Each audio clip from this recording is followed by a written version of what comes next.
More now on Tropical Storm Irene, which has battered the east coast of the United States. Our North America correspondent Craig McMurtrie joins us now from Washington. Craig, good morning. Well, the force of the storm wasn't as fierce as expected, but nonetheless it did cause a lot of damage and loss of life. Which areas were particularly badly affected?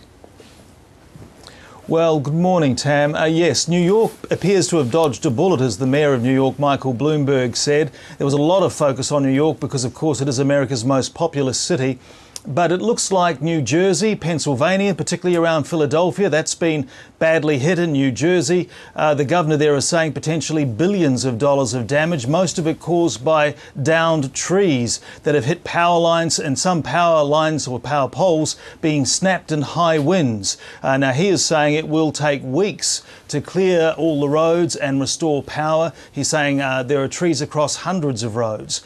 So that's a serious situation. Also, with the tropical storm now moving into New England, there are reports of widespread flooding in Rhode Island, parts of Connecticut, and they're saying with 10, 20, sometimes reports of 30 centimetres of rain. The other concern is flood warnings now being issued for swollen river systems, which again, state government officials in those areas are saying that sort of a threat will hang around for days. And then to the south in North Carolina, Virginia Beach, they're now assessing the damage of mini tornadoes that was sparked by Hurricane Irene that really tore into some beach houses there and caused significant devastation. So whilst Irene did not deliver the big punch many had feared and seems to have spared New York, it still really left its mark up and down America's eastern seaboard.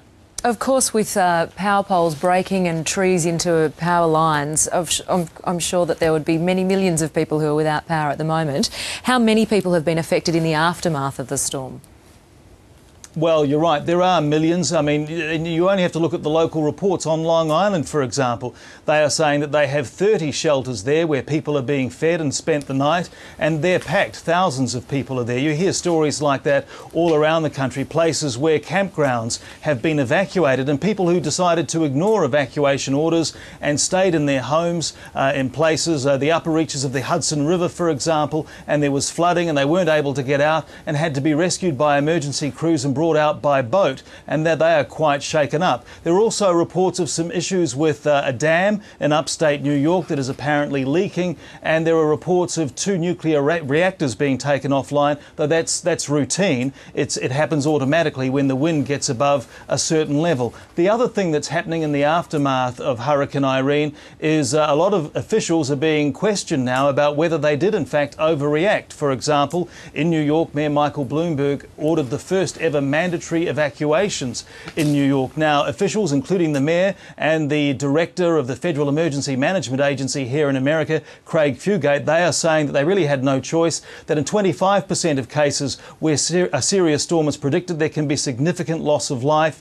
And certainly after Hurricane Katrina and what it did to New Orleans, publicly elected officials aren't prepared to take any risks in this country. Finally, the director of the National Finally, the director of the National Hurricane Center has said that forecasters did think that there was a significant chance of Irene actually strengthening or intensifying as it moved up the eastern seaboard, because on some of the projections they had it going back out to sea where it could gather strength again. So that information was being fed to government officials when they were making the decisions to actually order the evacuations and close down the mass transit systems. OK, Craig, we've run out of time, but thanks for joining us this morning. OK.